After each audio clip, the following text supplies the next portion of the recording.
Presenting Kapitan Gaviola ng Barangay Commonwealth, Quezon City. Pabor ka ba dun sa freedom of information? Oo naman.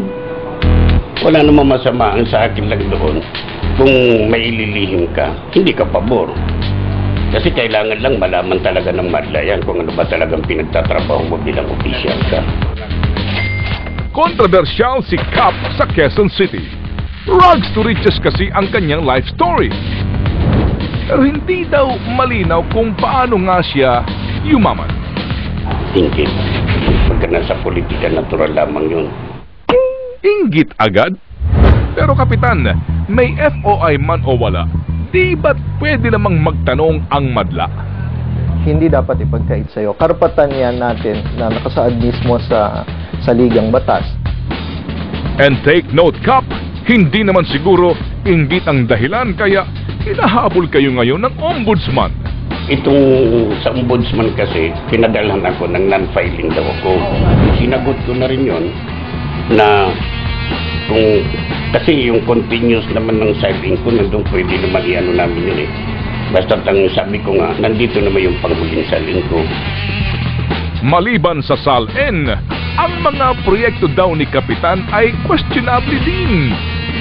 Tulad ng MRF o Material Recovery Facility na dapat sana'y tutulong sa pagresolba ng problema sa basura ng Barangay Commonwealth.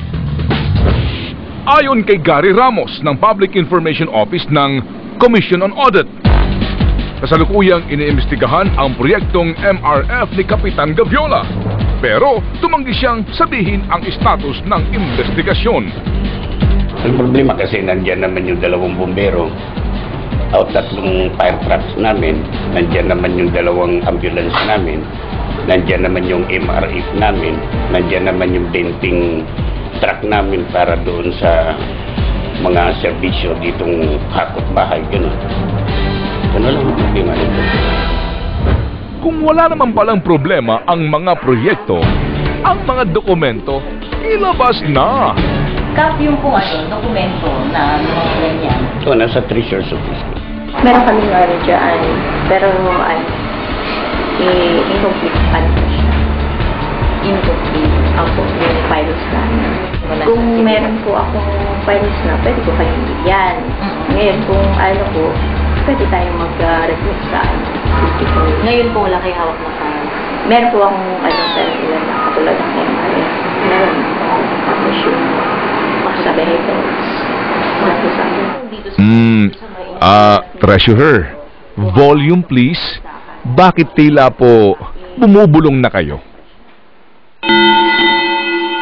Ano ho ba ang pakinabang ng taong bayan dito sa Freedom of Information Bill na ito? Sa simple hong paliwanag. Malaki ang nagagawa nito sa pagsugpo ng corruption. At kahit hindi ka humihingi ng impormasyon ay may indirect na effect sa'yo dahil sa nagagawa nito sa public funds. Ayon sa Ombudsman Charter, kung nais nating kumuha ng kopya ng isang kaso tulad ng non-filing of SAL-N ni Kapitan Gaviola, aabot lamang daw ito ng 1 oras. Sige nga, tignan natin. Ipapalo up ko lang po. Byron